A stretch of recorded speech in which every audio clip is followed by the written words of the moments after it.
ஒரு interview attend பண்ணும்போது நம்ம பண்ணுற சின்ன சின்ன மிஸ்டேக்னால நம்ம ஆஃபர் நம்ம கையை விட்டு போகுன்னு சொன்னால் நம்புவீங்களா? அப்படிப்பட்ட டாப் 5 மிஸ்டேக்ஸ் என்னென்னு தான் பார்க்க போகிறோம். ஃபர்ஸ்ட் வந்து நாட் ரிசர்ச்சிங் த கம்பெனி. ஒரு இன்டர்வியூ அட்டெண்ட் பண்ணும்போது நம்ம அந்த கம்பெனி பற்றி கண்டிப்பாக ரிசர்ச் பண்ணிட்டு போகணும். ஸோ அவங்களோட மிஷன் அண்ட் விஷன் அவங்க வெப்சைட்டில் போய் பேசிக்காவது நம்ம பார்த்துருக்கணும். ஸோ இன்கேஸ் அவங்க அது ரிலேட்டடாக ஏதாவது கொஷின் கேட்கும்போது நம்மளுக்கு தெரியலனா நம்ம கம்பெனி மேலே அவங்களுக்கு இன்ட்ரெஸ்ட் இல்லை, வேலைக்காக தான் சும்மா வந்து இன்டர்வியூ அட்டெண்ட் பண்ணுறாங்க அப்படின்ற ஒரு நேம் வந்து கிரியேட் ஆகும். ஸோ கண்டிப்பாக இது மெயினாக பார்க்கணும்.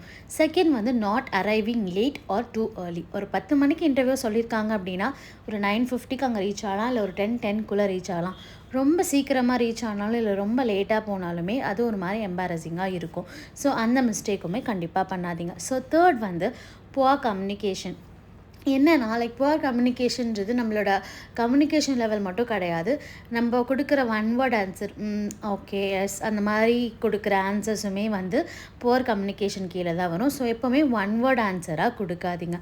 ஃபோர்த்து வந்து speaking negativity about our past company. நம்ம பாஸ்ட் கம்பெனி எவ்வளோ டாக்ஸிக்காக இருந்து நம்ம அங்கேருந்து வெளியில் வந்தாலும் நம்ம இன்டர்வியூவில் அதை சொல்லும் போது அவங்களுக்கு நம்ம மேலே ஒரு நெகட்டிவ் இமேஜ் க்ரியேட் ஆகும். ஸோ ஃப்யூச்சரில் நம்ம கம்பெனியில் ஏதாவது இஷ்யூ இருந்தாலும் அதை வெளியில் போய் சொல்லுவாங்க நெக்ஸ்ட் இன்டர்வியூவில் அப்படின்ற மாதிரி தோணும். ஸோ அதுவுமே பண்ணாதீங்க.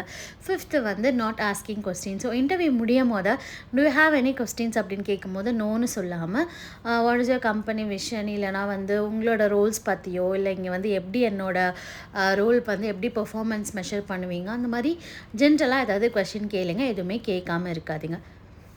இதெல்லாம் அவ்வளோ பெரிய மிஸ்டேக் இல்லையேன்னு தான் தோணும். But remember one thing, interview is not about your perfection, it is about your preparation. So இந்த மாதிரி குட்டி குட்டி மிஸ்டேக்ஸ் எல்லாம் நீங்கள் அவாய்ட் பண்ணாலே கண்டிப்பாக உங்களோட இன்டர்வியூ வந்து ஆஃபராக கன்வெர்ட் ஆக வாய்ப்பு இருக்குது. ஸோ இதான் நீங்கள் ஃபர்ஸ்ட் டைம் இந்த சேனல் பார்க்குறீங்கன்னா மறக்காமல் சப்ஸ்கிரைப் பண்ணிக்கோங்க. உங்களுக்கு ஏதாவது டவுட்ஸ் இருந்தாலுமே எனக்கு கமெண்ட் பண்ணுங்கள். அது ரிலேட்டடாக கண்டிப்பாக நான் வீடியோ போஸ்ட் பண்ணுறேன். தேங்க்யூ.